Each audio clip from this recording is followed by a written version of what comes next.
এটি টাঙ্গাইল জেনারেল হাসপাতালের intensive care unit বা আইসিইউ। 2020 সালে করোনা মোকাবেলায় চালু হয়েছিল 10 শয্যার এ সেবা, কিন্তু প্রজেক্টের মেয়াদ শেষ হওয়ার পর বন্ধ।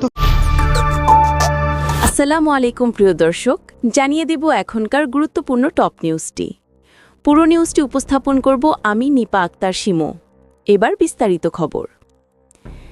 টাঙ্গাইল জেনারেল হাসপাতালের নিবিড় পরিচর্যা কেন্দ্র বা আইসিইউ দীর্ঘদিন ধরে বন্ধ থাকায় এ অঞ্চলের সাধারণ মানুষ ভয়াবহ বিপদের মুখে পড়েছেন।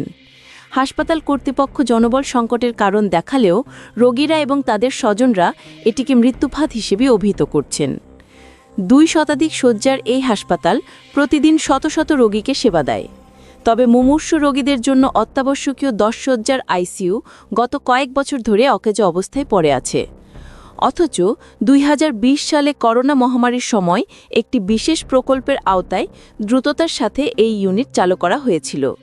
তখন ঢাকার উপর চাপ কমাতে এটি গুরুত্বপূর্ণ ভূমিকা রেখেছিল এবং অসংখ্য মানুষ সেখানে চিকিৎসা সেবা পেয়েছিলেন। কিন্তু প্রজেক্টের মেয়াদ শেষ হওয়ার পর থেকে কার্যক্রম সম্পূর্ণ বন্ধ হয়ে যায়। এখন মূল্যবান চিকিৎসা সরঞ্জাম সহ কক্ষটি ফাঁকা পড়ে আছে। আইসিইউ না থাকায় গুরুতর রোগীদের ঢাকাসহ দূরবর্তী হাসপাতালে পাঠাতে হচ্ছে। দীর্ঘ যাত্রাপথে অনেকেই চিকিৎসা না পেয়ে মারা যাচ্ছেন।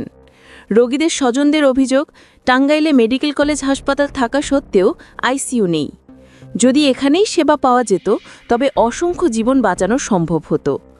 বিশেষ করে আর্থিকভাবে অসচ্ছল পরিবারগুলো ঢাকায় নিতে না পেরে প্রিয়জনকে হারাচ্ছেন অকালেই। হাসপাতাল কর্তৃপক্ষ জানিয়েছে, প্রকল্প চলাকালে যে অতিরিক্ত জনবল ছিল তা প্রজেক্ট বন্ধ হওয়ার সঙ্গে সঙ্গেই চলে যায়। বিশেষজ্ঞ চিকিৎসক ও প্রশিক্ষিত টেকনিশিয়ানের অভাবে তারা আইসিইউ চালু রাখতে পারছেন না। তবে সম্প্রতি কিছু কনসালটেন্ট নিয়োগপ্রাপ্ত হওয়ায় দ্রুত এই 10 শয্যায় ইউনিট পুনরায় চালু করার আশ্বাস দিয়েছেন তারা। সচেতন মহল বলছে, বিশেষজ্ঞ চিকিৎসক ও পর্যাপ্ত জনবল নিয়োগ না করা হলে টাঙ্গাইল অঞ্চলের মানুষকে আরও ভয়াবহ পরিস্থিতির মুখে পড়তে হবে। তাই জরুরি ভিত্তিতে আইসিইউ চালু করার পদক্ষেপ নেওয়ায় এখন সময়ের দাবি। প্রিয় দর্শক, এই ছিল এখনকার গুরুত্বপূর্ণ নিউজ। আরও গুরুত্বপূর্ণ নিউজ নিয়ে ফিরছি কিছুক্ষণের মধ্যে। নিউজগুলো সবার আগে দেখার জন্য এই চ্যানেলটি সাবস্ক্রাইব করতে ভুলবেন না। ধন্যবাদ।